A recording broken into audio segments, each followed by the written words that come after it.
When you really look at Canada's relationship with China, it's like a fascinating, high-stakes puzzle. On one side, you've got Canada, the hardline security ally, standing right there with the West. But on the other side, it's an eager economic partner, deeply tangled up in China's market. It's a double game, for sure, and that's what we're going to break down, how exactly Canada is playing it.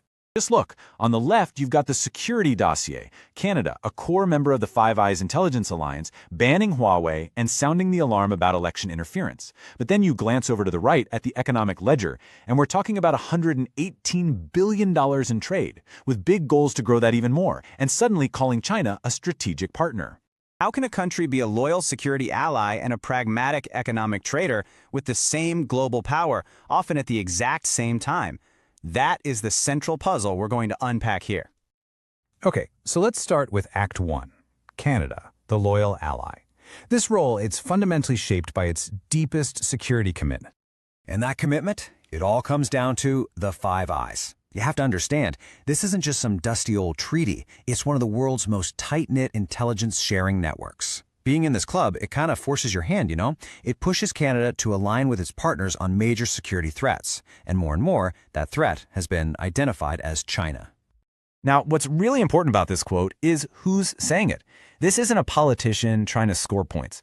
This is David Vignold, the director of CSIS, that's Canada's spy agency. When the head of intelligence goes on the record calling a country a serious strategic threat, you can bet the concerns behind the scenes are incredibly serious. And here's a little peek at the kind of intelligence that's driving those concerns. This is from a report that went to the highest levels of the Canadian government.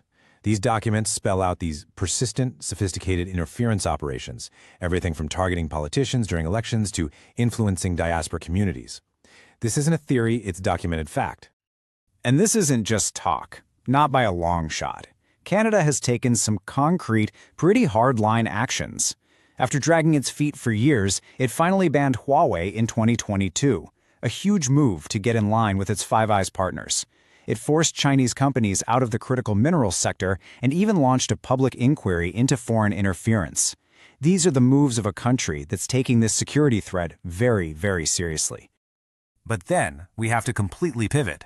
Welcome to Act 2, the eager trader. Because at the exact same time the security folks are building walls, the economic ministries are out there building bridges, all driven by one massive, undeniable force.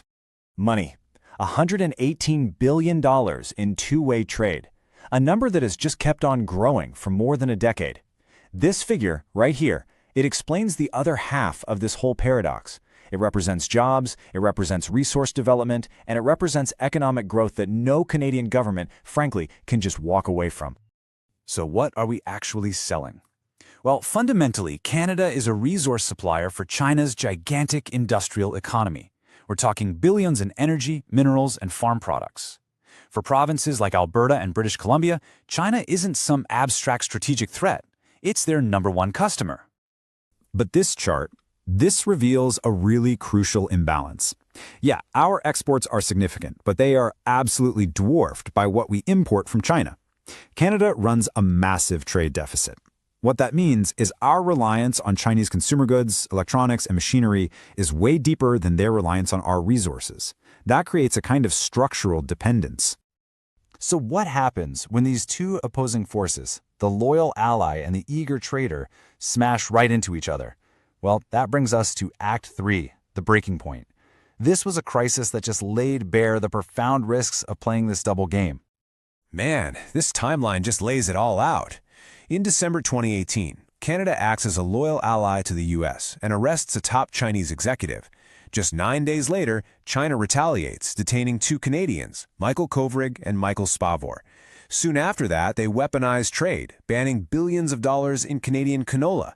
For almost 1,000 days, Canada was stuck in this brutal diplomatic standoff, a direct result of its security obligations. And the really crucial point here is that this crisis, it changed everything.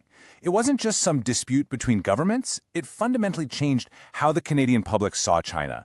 The whole idea of hostage diplomacy shifted China from being a complicated partner to being seen as a systemic threat in the eyes of many, many Canadians. And that hardened political attitudes for years. So, where does that whole crisis leave Canada today? Well, it leads us to our conclusion. A new, much more cautious balancing act for a world that's only getting more complicated. I mean, just look at this stunning pivot by Prime Minister Mark Carney. As a candidate in 2025, he's calling China the biggest security threat. But fast forward to 2026, he's Prime Minister, he's facing trade uncertainty with the US, and where is he?